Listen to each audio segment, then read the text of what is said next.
சுட்ட கத்திரிக்காய் சட்னி அரைக்கலான்னு இருக்கேன். அது உங்களுக்கு காமிக்கலாம் அப்படின்னு நினச்சேன். சுட்ட கத்திரிக்காய் சட்னி. ஆமாம்.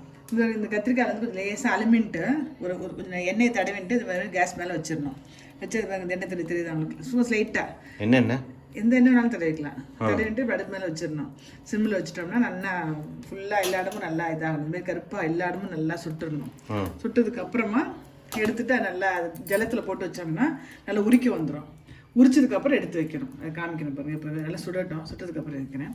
இங்கே வந்து மிளகா எவ்வளோ காரம் வேணுமோ அந்த அளவுக்கு மிளகா, கொஞ்சோண்டு பெருங்காயம், கடுகு, ஒரு ஸ்பூன் எண்ணெய் விட்டு கடுகு வெடிக்க விட்டு தனியாக எடுத்துட்டுறணும். அப்புறம் இதையும் நல்லா வறுத்து எடுத்துக்கணும். பெருங்காயத்தை வறுத்து எடுத்துட்டு ஃபஸ்ட்டு இது ஒரு சுற்றிக்கணும். கொஞ்சோண்டு புளி வச்சு சுற்றினதுக்கப்புறம் லாஸ்ட்டில் இறக்கிறதுக்கு முன்னாடி இந்த இந்த சுட்டு வச்சுருக்கோம் இல்லையா, அதையும் போட்டு ஒரு பண்ணணும். இந்த சட்னி ரொம்ப நல்லாயிருக்கும். தோசை இட்லிக்கு ரொம்ப நல்லாயிருக்கும். இன்னைக்கு பண்ணுறதுனால காமிக்கலான்னு நினச்சேன். இந்த கத்திரிக்காய் அப்படின்னா எல்லோரும் நினச்சிப்பா அது வந்து அரிப்புத்தன்மை இருக்கும், சாப்பிடக்கூடாது அப்படின்னு. கத்திரிக்காய் வந்து நிறைய பெனிஃபிட் இருக்குது. ஆக்சுவலாக எல்லா காயுமே நம்ம சேர்த்துக்கணும். எல்லா டிஃப்ரெண்ட் கத்திரிக்காயில் அது வந்து இந்த கொலஸ்ட்ரால் குறையும் அப்படிங்கிறேன். அப்புறம் வந்து இந்த பிளட் சர்க்குலேஷனுக்கு நல்லது அப்படிங்கிற அது வந்து ரத்த சுத்திகரிப்புக்கு தான் இருக்கும். பியூரிஃபிகேஷன் இல்லை, வெயிட் லாஸ்க்கும் இந்த பிபி, அதுக்கு வெயிட் லாஸ் பிபிக்கெலாம் இருக்காங்க. அதாவது என்னென்னா இப்போ நிறைய கெமிக்கல்ஸ் போட்டனால ஏதாவது கத்திரிக்காய்னு பயப்படுறாங்க. நம்ம பார்த்துட்டு நல்ல கத்திரிக்காய் எலசாக வாங்கினோம்னா பிஞ்சு கத்திரிக்காய் நல்லதாக நல்லதாக ரொம்ப முத்தாமல் இருந்த காய் நல்லா இருக்கும். அதே மாதிரி வயலட் கத்திரிக்காயும் ரொம்ப நல்லது. இது வேகட்டுறதுக்கு வரைக்கும் இது பாருங்கள் ஆயிடுச்சு. நல்லா எல்லா சைடும் நல்லா கருப்பாக எடுத்து பாருங்கள். இந்த மாதிரி ஆனதுக்கப்புறம் எடுத்து இதில் நம்ம போட்டுடலாம். வச்ச இடம் மட்டும் கொஞ்சம் இருக்கு, அது ஆயிருக்கும், உள்ளே வெந்திருக்கும், அந்த சூட்லேயே அது ஆயிருக்கும். இந்த மாதிரி ஆனோடனே இந்த மாதிரி ஜலம் வச்சுட்டு அதில் போட்டுருங்க.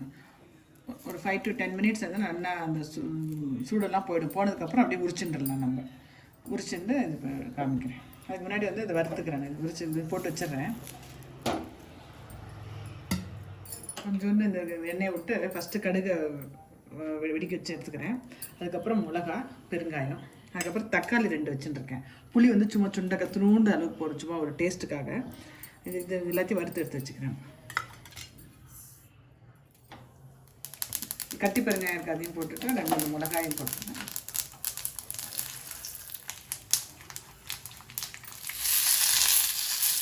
2 தக்காளி எடுத்துருக்கேன். இது வந்து பெங்களூர் தக்காளி, புளிப்பு ஜாஸ்தியாக இருக்காது. புளிப்பு ஜாஸ்தியாக இருக்க தக்காளி எடுத்துனீங்கன்னா ஒரு தக்காளி போடும்.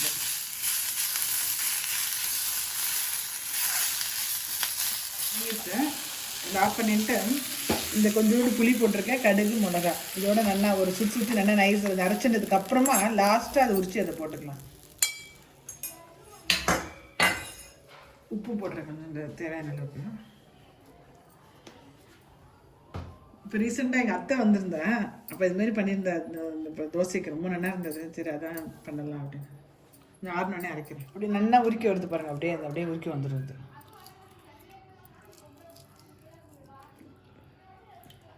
ரொம்ப டேஸ்ட்டாக இருக்கும். அது நீ பண்ணி பாருங்கள். அந்த சுட்ட வாசனையோடதோட நல்லா திருப்பி ஒரு இன்னும் நல்லா ஜலத்தில் ஆரம்பிடுவேன். அப்படி உரிச்சு உள்ளே பார்த்துக்கணும். சப்போஸ் பூச்சி ஏதாவது இருக்கான்றதுக்காக என்ன பண்ணணும்னா வெந்ததுக்கப்புறம் அப்படியே இது காமிக்கிற பாருங்க. நல்லா பிரித்து பார்த்துட்டு அப்புறமா அரைக்க போகணும்.